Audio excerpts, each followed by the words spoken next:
we were having a very serious moment. The tone of the episode is pretty good. We have our main male character, you know, he's trying to learn how to dance better. And then all of a sudden, Sengoku pops out of nowhere, grabs Shizuku's chest or dress, and pulls it. And you actually get a side boob shot. And I'm like, whoa. Whoa, like, there is some very unexpected fan service in this series. Wow. Like, last week's episode and this episode, but, like, just the tone shift there, I'm like, holy shit, Sengoku's character is, very interesting, I have to say. Now, I kind of feel bad for Shizuku. I mean, she has to put up with something like that from, you know, Sengoku constantly, especially him doing something like that. Kind of feel bad for her. But then it makes you remember that she's 15. And you're like, what? Yeah. Can you believe that? Shizuku's only 15? Like, what the fuck? But, anyways, okay. Enough with that. Let's talk about the big point of this episode. And that is the next... Oh yeah, I'm just joking. It's not the necks, even though the necks are pretty damn on point in this episode. Let's talk about what happened towards the end. So, Fujita, he is finally being able to dance. He actually went out of his way to do a dance with Shizuku.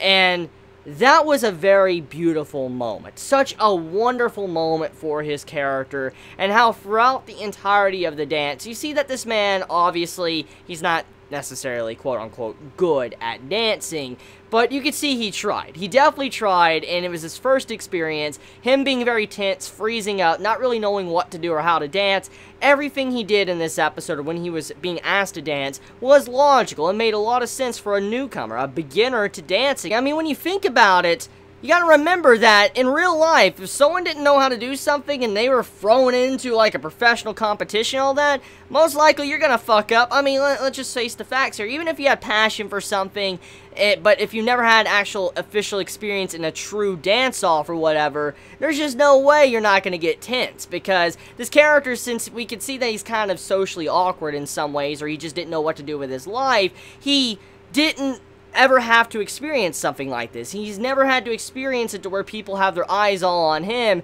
and he's having to just, you know, be watched constantly while he's dancing. And that could be very stressful, and it can make you easily tense up. And in that case, when he didn't know what to do, when he was just sitting there and all that trying to figure out what he needs to do, or when, you know, he was just standing there in a pose and he's thinking in his mind like, what do I do, even though everybody else thought he was, you know, doing something very impressive or high level, the point stands is, like, the little things he did, it showcased that he is definitely a beginner, which is very sweet and very awesome to see. But also, he was very good for his first dance. I mean, it was a little bit cringy, I will say, especially with how he was dancing, but overall, though, you could see that he has improved, and he wants to improve, and he was having a hell of a lot of fun, which that is the big point of this episode. So at the end, we have it to where the rival of our main male character, or what I think is going to be the rival, basically, you see to where he looks at the main male character, and then he comes to him, he's like, give it back, and all that. Now, the only thing I could get from this, and what makes me assume why he would say that, is that he's not necessarily saying, give me back my partner. I believe when he says, give it back, I believe he's saying, give me back my happiness, give me back my... like, I guess, motives or love for dancing in general. Remember what I talked about in the last episode? It was very obvious that the rival to our main male character, what is being set up to be the rival, he has obviously lost some of his passion. I mean, he has it, but he has lost what he once had. He no longer has that drive anymore. And when he saw the main male character sitting there smiling and all that while he's dancing, and obviously his dancing was absolute shit. I mean, in the grand scheme of things, the man was absolutely shit at dancing. But he was smiling, he was having fun, and at the end of the day, I think that matters more than anything else. If you're having fun with what you're doing, and it puts a smile on your face, I think that is the greatest thing that could possibly happen. And that's what I think got the dude upset. When he said, give it back, he realized that he's not happy anymore. When he's sitting there dancing and all that with Shizuku, he might have that passion, but he doesn't have as much passion as he once did. And when he saw that, he's like, I lost that. I lost that spark. And so it does seem like what I said in last week's episode is proving to be true. For instance, he is going to gain back that passion, that spark that he once had, thanks to our main male character learning how to dance, and he won't want the main male character to come and catch up to him, so he's probably going to train, and then his passion will grow because he has someone to actually compete against.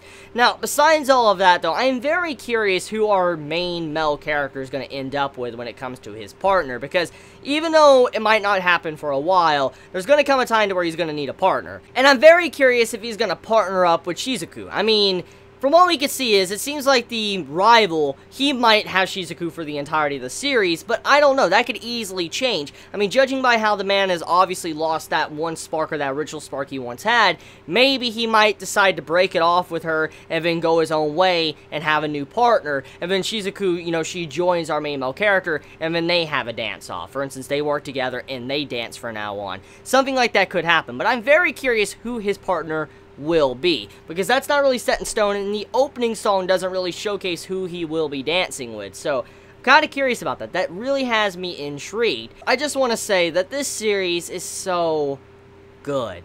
Such a good anime series. Love this anime. There is just so much emotion in this series.